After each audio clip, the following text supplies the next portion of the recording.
Alors cette plaque de calcaire, trouée de toutes parts par cette eau douce, elle génère des paysages assez particuliers. À sa surface, au sommet, on trouve la grande réserve naturelle. C'est parce que au-dessus, il y a très peu d'eau.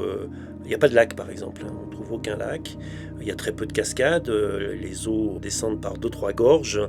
Et puis le restant du temps, on trouve de l'eau nulle part. C'est assez curieux parce que ça reste verdoyant, mais ça c'est à cause de la fraîcheur et pas à cause de l'humidité. Et c'est quand même magnifique. Du coup, il y a pas mal de grottes à visiter, mais il y en a une qui est exceptionnelle, c'est celle de Chorange, qui est très connue. Pourquoi elle est très connue? Parce que dans cette grotte-là, d'abord il y a un lac souterrain qui est magnifique, donc évidemment ça donne de belles vues, mais il y a aussi et surtout une salle des fistuleuses qui est extraordinaire. Les fistuleuses, ce sont des stalactites très très très très fines qui ont plusieurs milliers d'années, mais elles sont par centaines de milliers en fait. Mais à côté, il y a une autre grotte, la grotte du Gournier, qui elle s'explore en spéléo, qui est un bon moyen de s'initier à la spéléo dans un univers complètement vierge, lui.